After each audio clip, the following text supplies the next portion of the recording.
Charles III and Her Majesty Queen Consort Camilla on behalf of the United States. The U.S. and the United Kingdom are close allies and strong partners with enduring ties between our countries and peoples. The First Lady is honored to represent the United States for this historic moment. In addition to attending the coronation and participating in coronation activities, the First Lady will also meet with Mrs. Murty, spouse of Prime Minister Rishi Sunak. She will also join the Prime Minister and Mrs. Murty for their coronation big lunch. Her full schedule was released by the First Lady's office earlier this morning. I also want to share that this morning President Biden welcomed Ajay Banga, his nominee for President of the World Bank, to the White House to congratulate him on his resounding selection to lead the bank. They discussed how they will continue to work together to transform the World Bank to reduce poverty, address global challenges, including climate change, and expand prosperity around the globe. With that, my colleague, Admiral John Kirby, is here to discuss our support for Ukraine and National Security Advisor Jake Sullivan's upcoming speech at the Washington Institute on the Biden-Harris administration's Middle East policy, and take your questions that you all have. With that, Admiral, the podium is yours. Thank you. How y'all doing today? Good. So look, I know there's been a lot of questions over the last 24 hours or so about this alleged drone attack at the Kremlin. We're still trying to gather information about what happened, and we just don't have conclusive evidence one way or the other. I know there's lots of questions, but we just don't have conclusive evidence. One thing I can tell you for certain is that the United States was not involved in this incident in any way, contrary to Mr. Peskov's lies. And that's what they are, just lies.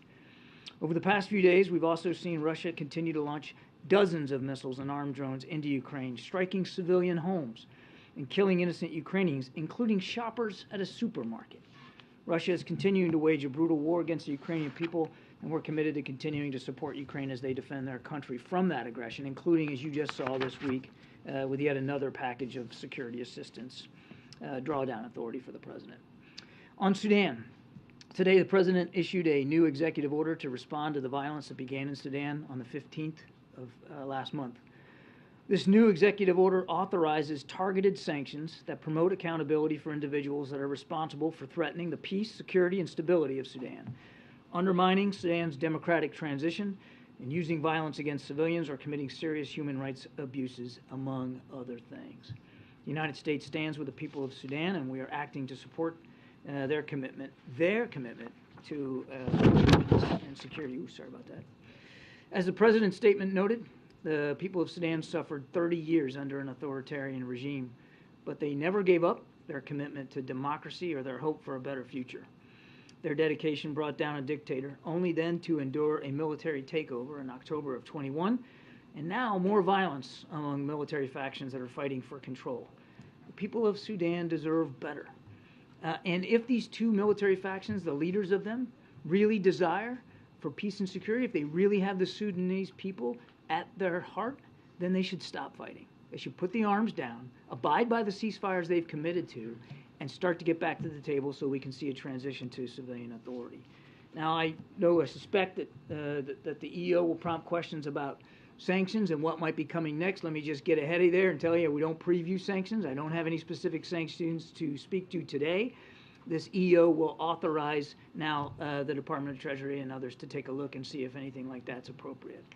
And then lastly, as Karine noted this evening, National Security Advisor Jake Sullivan will deliver a keynote address at the Washington Institute's annual conference, where he will outline the administration's approach to the Middle East region, including about how diplomacy and deterrence is fostering a more secure, stable, prosperous region that's interconnected with the world. So I highly recommend you all tune in and take a look at what Jake has to say tonight. With that, take some questions. Guys, we have two guests and not a lot of time, so try and go through this really fast. Thank you, John. So you called what Peskov said a lie just a moment ago. Could you talk a little bit about what the motivation for that could or would be, and are you the motivation for his lies? Yeah. Well, why would he lie about that? And are you concerned that it's the first step in an escalation as far as conflict? Have you seen any Peskov press conferences? I won't even begin to try to estimate why that man says what he says.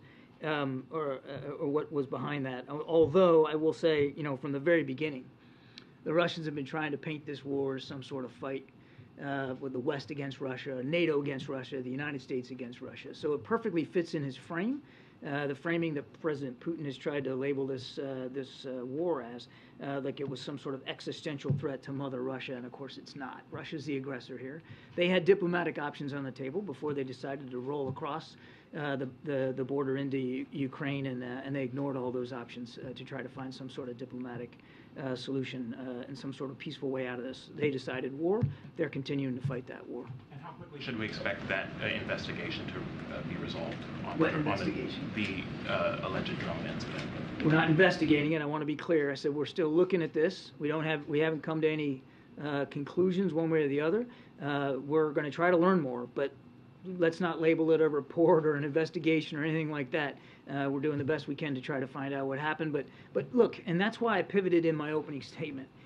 While I understand the interest in this, and clearly we're interested in it too, let's not lose the bigger picture here. It's not like Mr. Putin has to invent new reasons to kill innocent Ukrainians. He keeps doing it over and over and over again. Now, whether he's going to use this as some sort of pretext is up to him. But just in the last 24 hours, he's bombing shoppers at a supermarket. So the violence just continues one way or the other. Go ahead, Ronnie. Thank you. Thank you, Kareem. Hi, John. I'm here. Can you walk us through the thought process of why you decided to impose sanction on Sudan now? We asked you this question many times before, but is it a way to try and you give up on the generals to end this conflict and return to the civil rule? Or is it a way to encourage them actually to end the conflict? And second, why you did not mention General Burhan or General Hamiti by name? You just did not name anybody in this sanction. Well, we didn't announce any sanctions today. As I just said before I turned it over to questions, we don't preview sanctions. I have no sanctions to speak to one way or another. What this EO will do is give us, the administration, thanks to the president's decision to execute this order, to sign this order, will give us authorities and flexibility should we want to apply sanctions as one tool here in order to hold folks accountable and to try to get at a better solution inside Sudan. Now, look, there was no need in reading out the EO to name the leaders of these military factions, but it's not like we're afraid to. We've said all along, we're talking about General Burhan, who is the leader of the SAF, and General Hameti, who's the leader of the Rapid Support Forces. But you shouldn't read into that I'm previewing some specific sanctions against them individually or any other entity. We don't preview sanctions. If and when we've got something with respect to sanctions to speak to, we'll certainly let you guys know. You decided on the sanctions. Again, we haven't decided on sanctions. We don't preview sanctions. This EO allows for authorities to look at tools, leverage tools, particularly in the case of sanctions, possibly sanctions. But we haven't issued any sanctions. John and Admiral, thank you for being here, and I understand what you're saying. You're still assessing this situation. Can you help us understand what, if any, conversations is the administration having with Ukraine to help it brace for what appears to be a new round of Russian attacks at this point? It's almost a continuous round, Kristen. I think if you're sitting in Kyiv, you wouldn't be talking about a new round. It's almost constant, the barrage that Mr. Putin has continuing to visit upon Ukrainian cities and the Ukrainian people. And what are we doing? We're focusing a lot on air defense. The majority, I don't have the exact figures with me, but the majority of cruise missiles that were launched against Ukraine in just the last 48 to 72 hours, the Ukrainians were able to down using air defense capabilities that have been provided not only by the United States, but by allies and partners. So we are continuing to focus on that. And Secretary of State Blinken said that the U.S. has more confidence in Ukraine's capabilities heading into this spring offensive than was suggested in those leaks. Can you speak to that? How much confidence does the administration have in Ukraine's spring offensive, and when do you expect it to begin? I'll tell you what we're confident in. We're confident that we have done just about everything we can here in the United States, but also speaking broadly for our allies and partners, to make sure they're ready. If and when President Zelensky chooses to go on the offense, and he's the only one that can make that decision. So I can't answer your second question, but I can tell you that we've done everything we can to make sure that they're ready. They have the vast majority, and by vast I mean something to the order of 98% of what they asked for materially to do offensive operations in the spring. They've got it. Armor.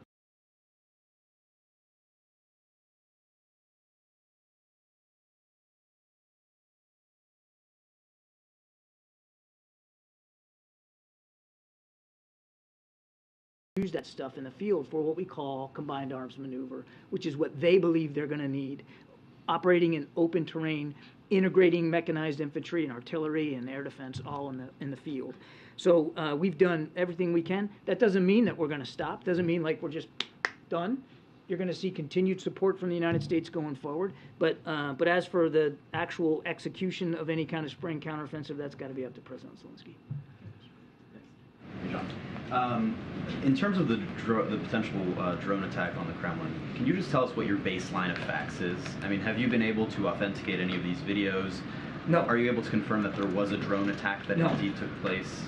And can you walk us through any of the Next potential... question. You can go ahead. Rapid fire. Can you go through any of the potential theories that you have for what this could have been or what the potential motivations would be? I think the last thing I'm going to do, Jeremy, is speculate up here. We're still trying to ascertain exactly what happened here and do the best we can. And we're going to be humble about this, Jeremy. It may be that we'll never fully understand exactly what happened here. So I think I'm just going to leave it at that. I'm not going to speculate. And then secondly, on China, the U.S. ambassador to China said yesterday that the U.S. is ready to talk and engage at a high level with Beijing. So far, it seems like it's been crickets from Beijing.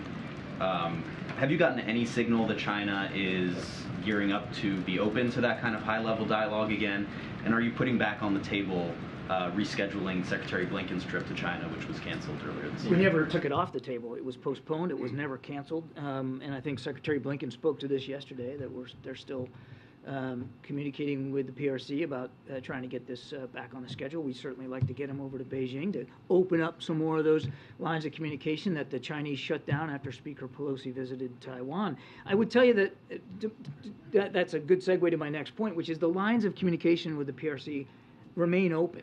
I mean, it's quite one-sided at this point. We have an embassy there. We have an ambassador. We have an ability to communicate directly with the Chinese. Certainly through the State Department here at Foggy Bottom in D.C., they have the ability to continue to communicate with the PRC. The lines of communication are not shut down completely. The problem is, Jeremy, that some important lines of communication were shut down, like the military-to-military channel, and we'd like to see that get back opened up because, I mean, I think we can all understand with all the tensions going on, particularly in the South China Sea, that the risks of miscalculation go up when you can't talk to one another. Climate change is another venue, a vehicle for bilateral communications that now is shut down, and I mean, we believe it's an existential threat to the planet. Chinese and the United States are two of the largest emitters of greenhouse gases in the world, so there's value for that line of communication to get back opened up. We're committed to that. Go ahead, Tam. I'm going to have a couple more. Heading into May 11th, the U.S. has had some troops going to the U.S. border and other items to prepare for possible influx of migrants.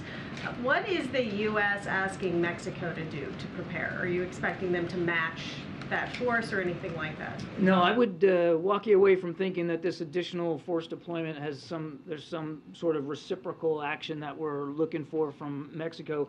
I'd point you to the readout of Liz Sherwood Randall's trip to Mexico City. I mean, it's clear that we've got good dialogue with Mexican authorities, both at getting at drug trafficking as well as illegal immigration. And we're grateful for Mexican government's willingness to continue to take and house migrants that illegally are trying to enter the United States.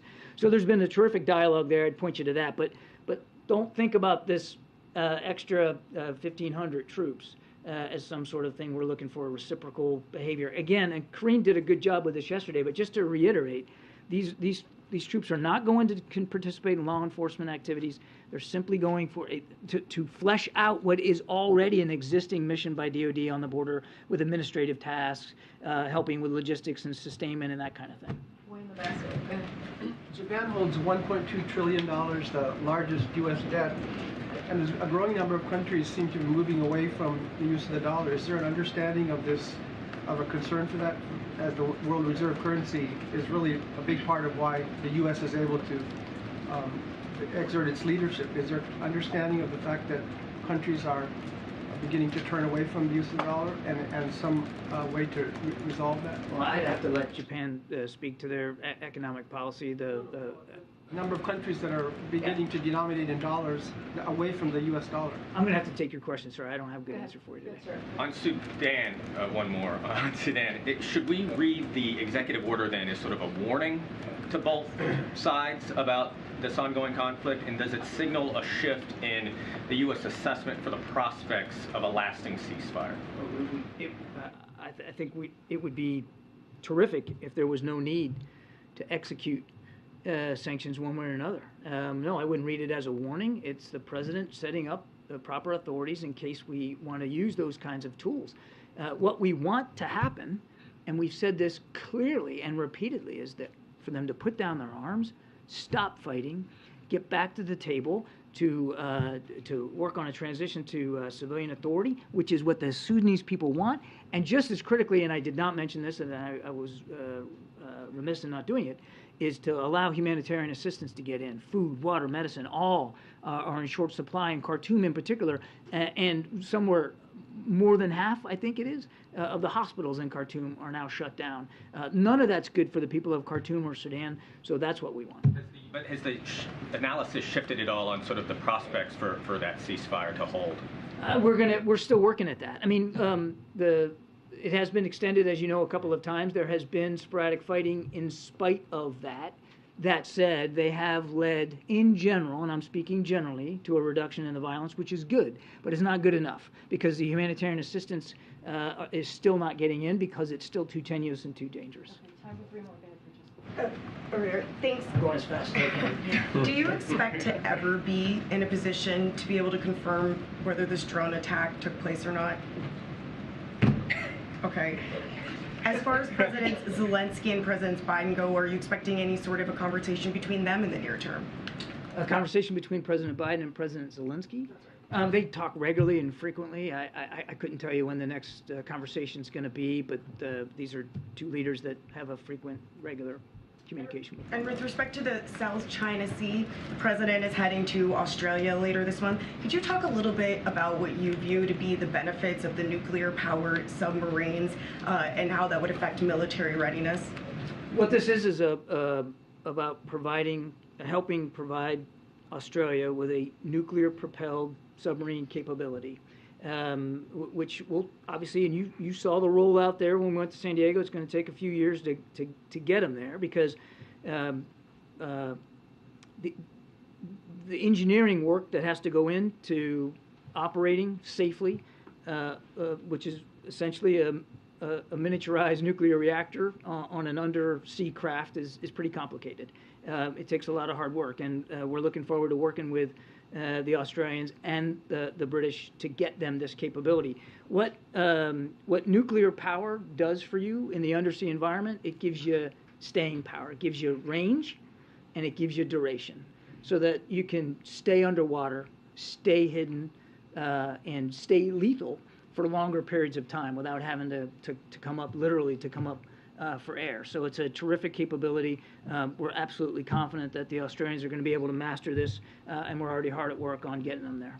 Go ahead, Weijia. Thank you, Corinne. Thanks, John. Publicly, you've said many times that these allegations are a lie, and I wonder if behind the scenes that message is being delivered as well, and what you can share about engagement with the Russians, if there is any, about understanding what happened. I know of no, and I'd refer you to the State Department, I'm not aware of any private conversations between us and Russian officials over this alleged drone attack. I mean, it just happened yesterday. But, I mean, I think we've been pretty clear that what Mr. Peskov says is just a blatant, bald lie. And I don't know that we need to privately convey that to him. I've been saying it all morning, and I'm saying it here again today. Given the nature of the allegations, what does it tell you about the intensity of possible retaliation? In other words, if it is a false flag operation, is there a concern that the response is going to be proportional? It's hard to look at what's been going on in Ukraine for now more than a year and slap a proportional label on it. Ukraine wasn't threatening anybody. They were certainly not threatening Russia. And yet, Mr. Putin decided to roll on in with about 190,000 troops, tanks, and other armored vehicles. He continues to bomb Ukrainian cities and civilian infrastructure with cruise missiles and drones. And there's nothing proportional about this. Ukraine's fighting for its life. They're fighting to defend their territory. And we and so many other nations are doing the best we can to help them do that. Now, how Mr. Putin reacts to this alleged drone attack is going to be up to him. But it's difficult to see, at least from where we're sitting, it's difficult to see that he's sitting around waiting for some excuse to continue to victimize the Ukrainian people. Now, maybe he'll use it that way, and I don't know whether it was a false flag. But that's why I pointed you to the last 24 hours. Just in the last 24 hours, 24 Ukrainians killed. Some of them shopping for food for dinner. The brutality is just, it's off the charts. It's not, there's nothing proportional about this fight. Nothing. Last question. Thanks, Kareem. John, I've got a question about House Oversight Committee subpoena that was issued yesterday. It's seeking an FBI document from 2020 that, quote, describes an alleged criminal scheme involving then Vice President Biden and a foreign national relating to the exchange of money for policy decisions. What's the White House's response to this serious corruption allegation? I'm going to have to refer you to the Justice Department on that. I have nothing for you on that today. No. Do you know what country this pertains to, or what policy decision? I have nothing for you, sir. I'm going to have to refer you to the Justice Department, and I'm getting the hook. See ya. Thank you. All right, thank you so much. Trying to move quickly. Our next guest is OMB Director Shalonda Young, who is here to discuss how Speaker McCarthy's Default on America Act would slash programs that families rely on. Before I kick it over to Shalonda, I wanted to note new analysis from Council of Economic Advisors, which confirmed with real-time data that we are already seeing significant market stress from default threats. CEA's analysis showed even getting close to default could be incredibly damaging to financial markets and cause serious economic harm to American workers and businesses. Brinkmanship would cost hundreds of thousands of jobs and slow the economy. An actual default would be even more severe, with the economy losing 8 million jobs.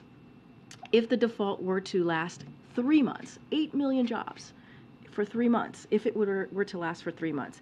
There's a broad consensus among economists that default would create an entirely avoidable economic catastrophe. That's what's at stake here. That is what is at stake. That's what the president's been talking about. That's what we've been trying to make very clear for the American people what's ahead. If this were to be allowed by House Republican, with that, I will turn it over to Shalonda Young to discuss House Republicans' Default on America Act in more details. Shalonda, the floor is yours. I am only supposed to come here on budget day, and I promise you I'm not going to surprise you with budget number 2. But still happy to be back with you today. Look, for most Americans outside of this town, which is who we're all here to work for, the conversation around budgets and default are sometimes made to by a lot of leaders here to sound more complicated than they are. It's pretty simple. Last week, we saw House Republicans pass a partisan bill that essentially says we're going to put our entire economy at risk unless the president agrees to our entire agenda to gut programs hardworking families depend on. Does it sound extreme? It's because it is. Imagine if this president said, here's my budget on March 9th. If you don't take it all, lock, stock, and barrel, don't change a word, pass it without changes, I'd be willing to cause a recession and cost millions of people their jobs. That would be extreme. Look, the president's position is simple. Congress needs to take action to prevent default without hostage-taking or political brinksmanship, just as they did 3 times under the last president. He is eager to have a separate conversation about the budget without threatening our economy. But I want to be really clear. This is not some abstract debate. This is about real people's lives. And it's important that people understand exactly what this bill would mean for them. For starters, it would cut veterans' benefits. That's why we saw public outcry from 24 veterans groups when this bill was considered. It jeopardizes public safety, reducing support for law enforcement and laying off 2,000 Border Patrol agents, undermines rail transit safety, leading to 7,500 fewer rail safety inspection days and increasing wait times at TSA checkpoints, slashing funding for schools with low-income students, impacting an estimated 26 million students, taking away nutrition services for seniors. We're talking Meals on Wheels. It will jeopardize health coverage and access for 21 million Americans. The list goes on and on. And by the way, if House Republicans ultimately walk away from some of these deeply unpopular cuts, then their cuts to everything else get worse. The math is just the math. And here's the kicker. Their bill does all of this, even as they separately fight to extend trillions of dollars in tax cuts skewed to the wealthy and corporations in this country. So don't let anyone tell you this is about fiscal responsibility or deficit reduction. It is not. This is about using the threat of a catastrophic default to extract deep cuts that the American people do not support. The president has taken a very different approach. In March, he released a budget that invests in the American people. You've heard me and you've heard the president say this, grows the economy from the middle out and the bottom up, and cuts the deficit by nearly $3 trillion over the next decade. We do that by cutting hundreds of billions of dollars in wasteful spending from big pharma, big oil, and other special interests, and by asking the wealthy and corporations to pay their fair share. You know what we don't do? We don't ask American people to be the only one that gives at the table. We don't cut cancer research, Alzheimer's research, Head Start slots to put our country on a better fiscal path. So the bottom line is, Congress needs to act. Preventing default is their basic constitutional responsibility, and they need to get it done. Thank you.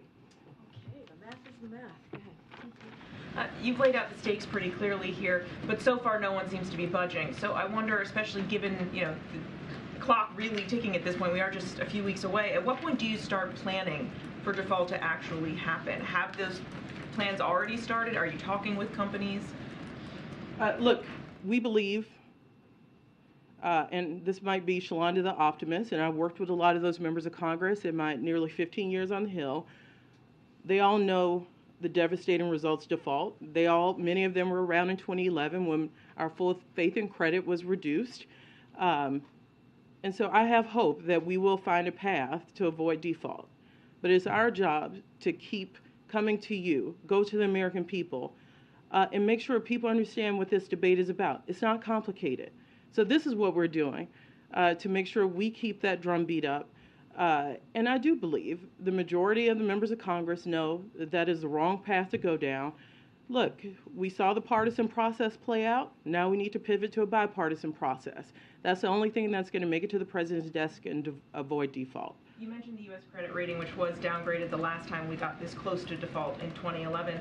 How concerned are you that we could see a repeat of that the U.S. could be downgraded if this comes down to the wire, even if default is ultimately avoided? Like you heard Corinne talk about our economist report. Clearly, any of those things should concern any American. They're going to be paying more for loans in this country. It's going to take their cost of living any higher. Of course, we're concerned. We're calling on the reasonable people in this town to do the right thing. Look, a bill tomorrow. This is what we don't talk about. Congress could put a bill on the floor tomorrow. Avoid default. The D.C. drama, the political brinksmanship, that's what that is. Nothing is preventing Congress from moving to avoid default.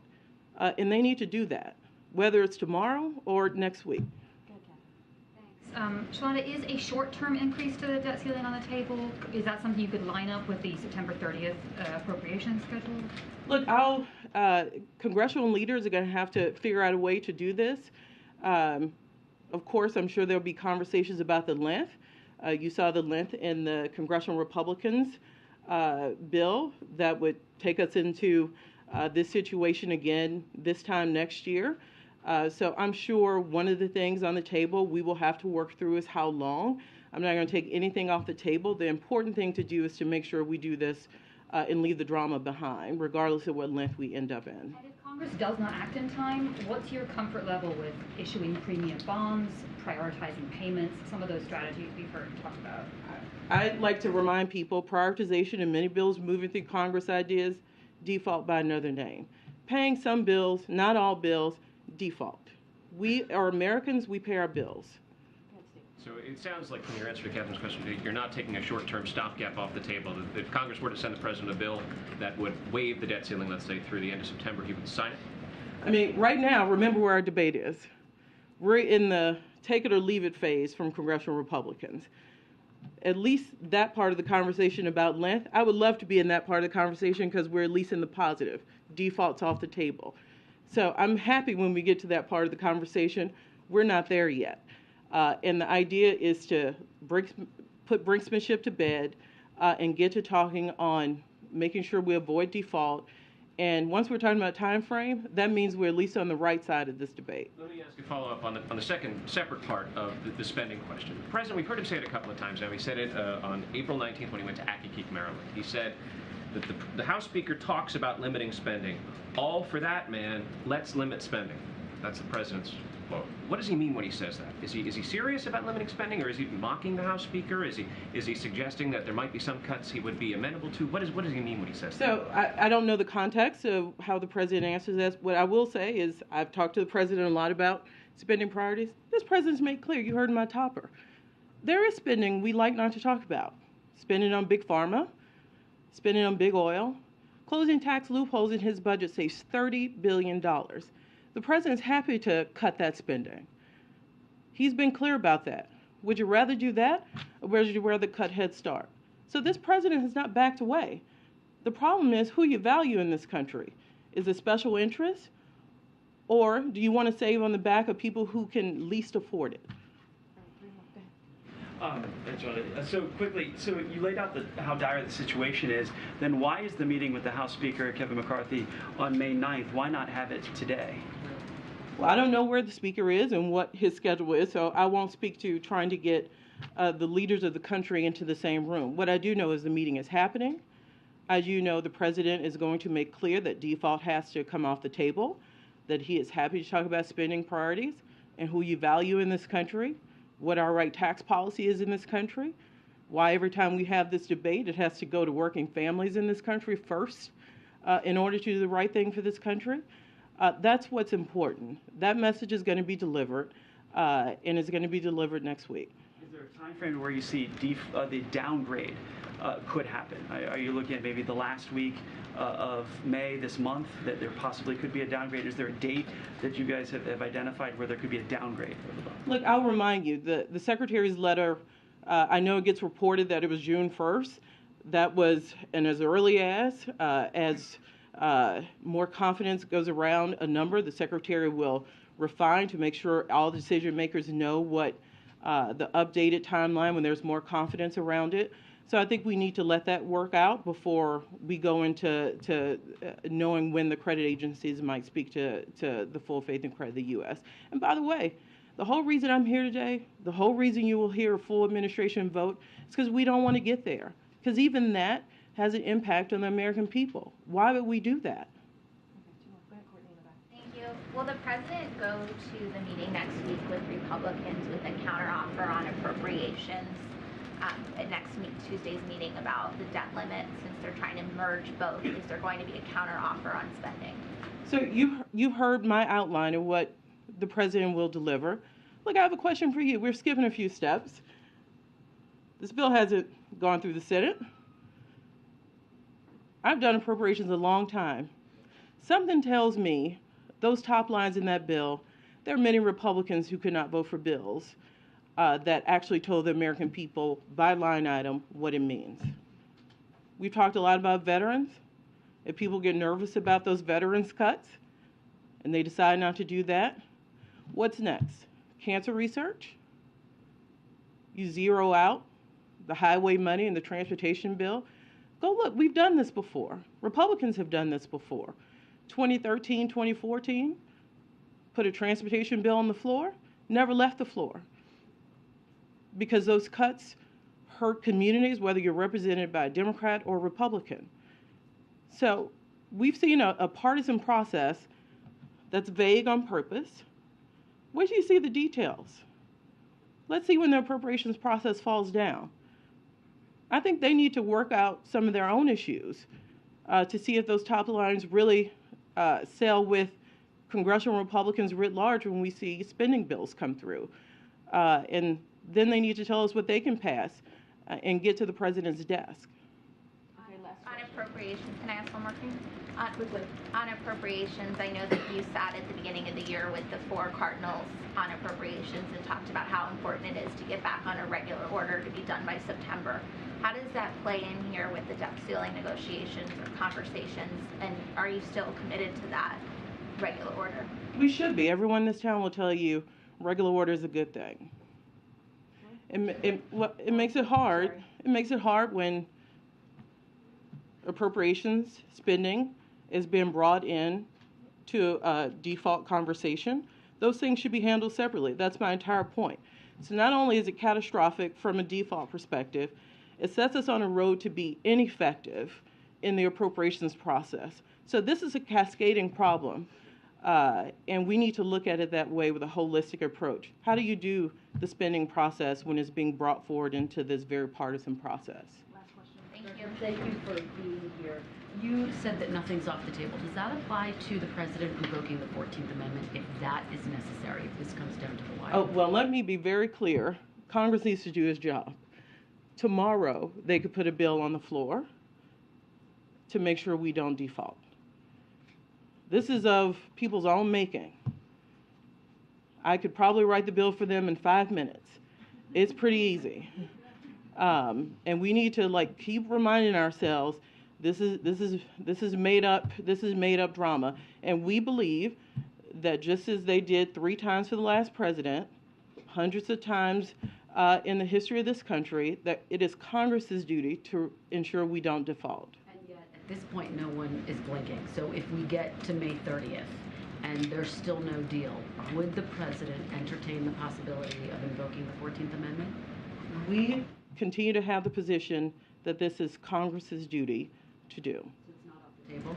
It is Congress's duty to do, and we will continue to say that. Let me just ask you about Avril Haines. She told a Senate panel today that if almost certainly China and Russia would use a default to demonstrate chaos in the United States. Do you agree with that assessment?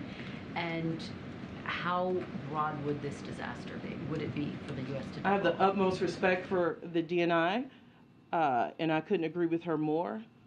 This just gives to our global competitor. They love this. They love to see chaos in the American system. They love to see that we can't do our basic jobs. It's no less than a test of what works in this world. Does democracy still work? Or does the Chinese way work?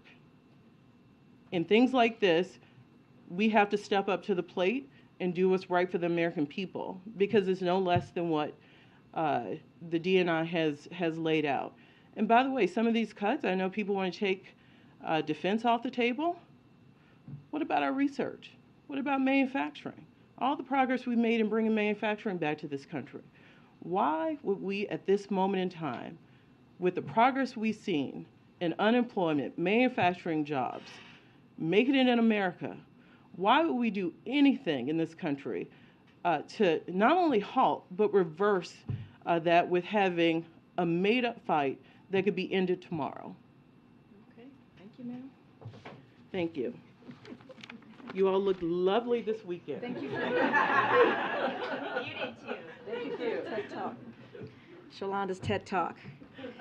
We love it. Okay, now we're running out of time, guys, but I'm going to give you the week ahead so all of you have that.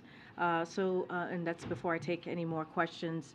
And of course, you should be interested in what the president's doing next week. So tomorrow, the president will participate in a meeting on how his Investing in America agenda is creating good-paying jobs and rebuilding the economy from the middle out and bottom up. On Monday, the president will host a screening of American-born Chinese in celebration of Asian American, Native Hawaiian, and Pacific Islander Heritage Month. On Tuesday, the president will meet, as you all know, with Speaker Kevin McCarthy, Leader Hakeem Jeffries, Leader Chuck Schumer, and Leader Mitch McConnell at the White House. we will have more to share on that. On Friday, President Biden looks forward to welcoming President Pedro Sanchez of Spain to the White House to further deepen the historic ties between the United States and Spain. The two leaders will review our efforts as NATO allies and close partners to strengthen our bilateral defense relationship, transatlantic security, and economic prosperity. They will discuss our unwavering support for Ukraine and our efforts to impose costs on the Kremlin as Russia continues its brutal war of aggression. The leaders will coordinate on a range of issues as Spain prepares to assume the rotating presidency of the Council of the European Union in July, including climate change and expanded cooperation with Latin America and the Caribbean. With that, Colleen, good to see you. I haven't seen you since Ireland, I feel like. I know. I think that's right, actually. Okay, so two questions. One on the border. We're already seeing signs of, massive strain at border facilities, and especially in the Rio Grande Valley, and, Title 42 is ending next week. How confident is the president that the fixes that he's put in place are going to hold, given that we're already seeing, strains in the system? So let me first say that, look, as you know, we have been putting forth policies and programs for the past several months, heading into May 11th and understanding, right, that Title 42 is going to lift.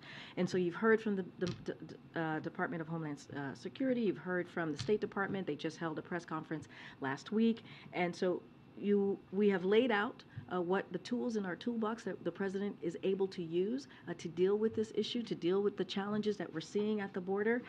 And this is something that the president has been taking very seriously from the beginning of his administration. And we have asked Congress to take action. We have asked Congress to meet us even halfway as we put forward a legislation on the first day of his administration, a comprehensive immigration piece of legislation. And we understand how important it is to modernize a broken system. So we take this seriously. We put our processes in place. I can say, as some of you are already following, that Secretary Mayorkas is at the border in Texas today with many of your colleagues to assess ongoing preparations for the return to Title VIII immigration processing, something that I spoke about today. They'll be visiting a processing center, a port of entry meeting with migrants and agents, and observing some of the removal flights that DHS is ramping up.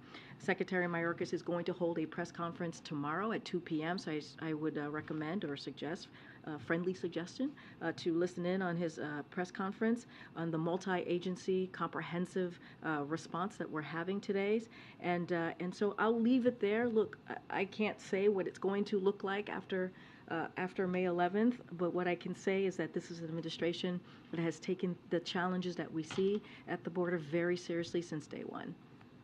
Thank you. And then on the other question, the president stopped by an AI meeting today, so I wondered if you could talk a little bit about his views on AI and what he asked ChatGPT. So I know there was questions about this, about if the president has used ChatGPT. Yes, the president has been extensively briefed on GPT and has been and knows how it works. So I can confirm that. I know as it relates to his thoughts, but what I want to, I haven't asked him about his thoughts on it, but look, this is something that is important to the president. This is why he has had continuing engagement on this issue. As you know, he had one very recently with PCAST, and you all got to hear a little bit from him. As it relates today, the vice president and senior administration officials convened the CEO meeting, and these CEOs lead companies at the forefront of AI innovation to underscore the president and vice president's belief that AI is one of the most powerful technologies of our time, but in order to seize the opportunities it presents, we must mitigate the risk. And that's what we want to see. We want the risk mitigated, and we want the products to be safe. And so that is what you're seeing from this engagement in particular with CEOs, but that is something that the president has certainly want to make sure that we're dealing with AI in the way that, as we know, is the most powerful technology of our time, but we have to make sure that we protect people's rights, and that's what you're seeing this administration doing. Director Young said a moment ago that the math is the math when it comes to the debt ceiling issue. Does that apply to vote count as well? Because neither the House or the Senate have the requisite votes to pass a clean debt limit increase. So the solution that the president is proposing is at odds with the current reality on the Hill. Does he need to adjust in order to get right with reality? No, Congress needs to act, really. And when she says, wait, hold on a second. When she said the math is the math, this is going to be catastrophic for American people. There's a reason why we call the bill that House Republicans put together the Default on America Act, because it is. If they move forward with what they put forward, and we know all of House Republicans and MAGA Republicans voted on this bill, it is going to hurt American families. And it is the president's job to also be very clear with Congress, with Republicans in Congress. You got to do your job. It is simple. You take an oath. This is it. This is the basic thing that you need to do for the American people to make sure that we are not a deadbeat nation. 78 times that we have been able to do this since 1960. 3 times in the last administration. So the question is to them. The question is to Speaker McCarthy, as I've said many times before here, it's to the MAGA Republicans. What is going on here? Why can you not get this done? It is simple. It is simple. And just to take it back to the president has done more for the American people, certainly than MAGA Republicans have done in the last 2 years. Do you have a solution that you can present next week that will get 60 votes in the Senate? The president is going to bring the 4 leaders of the House and the Senate to the White House, as you know, next Tuesday, May 9th, as you just stated, and he's going to lay out what the consequences are. He's going to be very clear that congressional members need to take action. This is their constitutional duty. He's going to be incredibly clear on that, as he has been for months. For months, we've been very clear. We do not understand why they can't get this done. In the last Republican administration, Democrats put their politics aside, and they came together with Republicans and got this done. Look, we can have every year we have a conversation about the budget. That is something that happens, right? You have a conversation about appropriations, you have a conversation about the budget, and you negotiate. That makes sense. We're having a conversation about default? Really? When it's their job to get that done? Go ahead. Thanks, Corinne. I wanted to ask about there's been some tumult in the banking sector, specifically in the stock market, and it seems like the concern has moved from depositors pulling their money out of mid-range banks to investors in mid-range banks. And in 2008, during the financial crisis, U.S. regulators imposed a stop on short selling of these banks. So I'm wondering if that is something that is under consideration by the White House. So I can say the administration is going to closely monitor the market developments, including the short selling pressures on healthy banks. I would have to refer you, Justin, to the SCE on any possible actions. But certainly this is something that we're going to continue to monitor. Quickly, I was just going to follow on Colleen's question. On the AI meeting, the sort of concession from companies going in was that they would allow folks to look at the underlying models at this hacker convention coming up in August. In the Vice President's statement, she said that she and the administration endorsed new laws and regulations on AI. Does the White House want to see AI products go through sort of a regulatory look under the hood before they're released, or are they okay? Are you guys okay with the status quo, which is that stuff is just coming out, and then maybe after the fact companies will agree? So I'm not going to get ahead of the readout. Look, it was a frank conversation. It was an honest, frank conversation, which included discussion on a couple of things. 3 main things is the need for companies to be more transparent with policymakers, the public and others about their AI systems, in particular, the importance of being able to evaluate, verify, and validate the safety, security, and the efficacy of AI systems, and the need to ensure AI systems are secure from malicious actors and attacks, as you were just stating, Justin. Look, we have led on these issues since long before these newest generative, I should say, AI products, and will continue to do so in a way that mitigates risk. Again, mitigates risk and protects Americans. That's what we want to move forward with. And look, again, honest conversation, frank conversation. You had 4 CEOs here meeting with the Vice President and the President. That shows how seriously we take it. We had the PCAST meeting just last month to talk about how to talk to, so the President could talk to his team on what we can do. And look, we're going to continue to have these engagement with critical stakeholders on this issue. This is important to the President. Green. I heard, you've said many times that it's up to Congress to raise the debt ceiling. If that does not happen, will the White House and the President be confident in saying we did everything in our power to avoid it? I think the question is to Congress. Did they do what they were supposed to do to avoid it? Their constitutional duty. It is, I get the question, and I understand he's the President, and I understand why you all asked the question. But this is so easy. This is not difficult. It truly, truly is not. 78 times this has been done since 1960s. This is something that we are supposed to do. Pay our debt. Pay our debt, which we have done. We have never not done. And so, look, the President is going to have them here. He's going to lay out why it is so important and critically important that we do not allow the American families to be hurt here, because that's what the default will be. That's what their bill will do. And so it is on them. It is on them. I hope when Speaker McCarthy comes here next week, you all can ask him. Ask him that question. What is he going to do? He is the leader of the Republican caucus, right? The Republican conference. He is the speaker. This is something that he needs to do. Speaker Pelosi made it happen. She put the politics aside and made it happen. So, and this is something that, we want to communicate with you all, and we understand that you guys get the process here, but we also want the American people to understand, which is what the director said just moments ago. And then on another topic, does the President believe that there should be a code of conduct for the Supreme Court? So I know I've been asked about ethics and this question many times before. Senate is currently moving forward with a process. We're going to leave it to the Senate for now. But his own commission on the Supreme Court, which he established, issued a report in 2021 that said a code of conduct for the court would bring the court into line with the lower federal courts, etc. Did the President read that report? Understood. The President has seen the report. We have said many times before he appreciated the bipartisan commission that came together and put the report together, put the report that you're just speaking of. As it relates to this moment in time, Senate clearly is taking some sort of action. They're going through their process, and we're just going to leave it there for now. On this topic, you have said from the podium that you're not going to comment on any stories having to do with Justice Thomas and his own code of conduct. Why not? Right now, it is being, as it relates to the ethics, as it relates to that process, Senate is clearly moving forward with their own Senate procedural process. I'm just going to leave it there for now.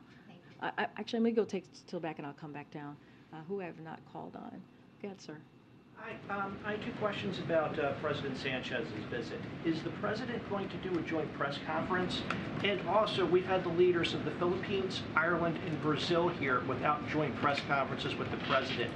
What is the threshold for which leaders get a joint press conference and which ones don't? No, I appreciate the question. We had a joint press conference just recently, just last week, with the South Korean President. As you know, I'm sure you probably listened in on it, which happened, I think, about a week ago. Last Wednesday. So that occurred.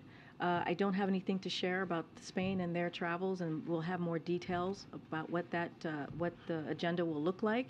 Look, every conversation is different. It is a diplomatic conversation that occurs when we talk about what they're going to be doing here at the White House.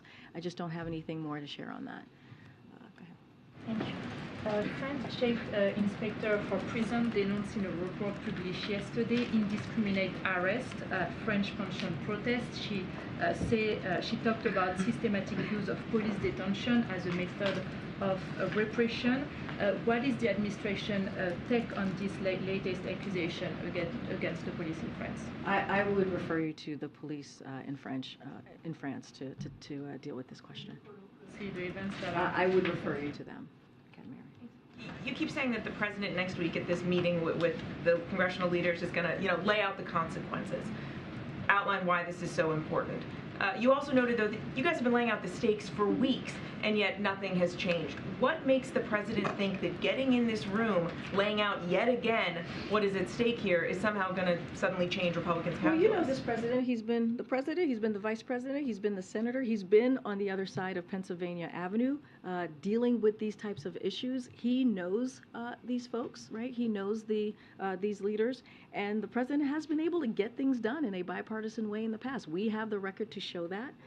And so he's going to sit down, have an honest conversation, a frank conversation. Don't want to get into what could happen or what might happen coming out of them. But I think it's important for the President of the United States to lay out on behalf of the American people what this will mean directly, face to face, directly to the Speaker. And so that's what you're going to see. Look, we know that Leader Jeffries and we know that Leader Schumer and the President are on the same page. They have been on the same page for months. This is something that Congress needs to do, and we've been calling on Speaker McCarthy and House Republicans to do their jobs. So, look, they're going to have a very frank and honest conversation. This is something that the president knows how to do and has done it in various positions. And so we'll see how it goes. One other quick thing. On the shooting in Atlanta, has the president reached out to any of the families or the victims?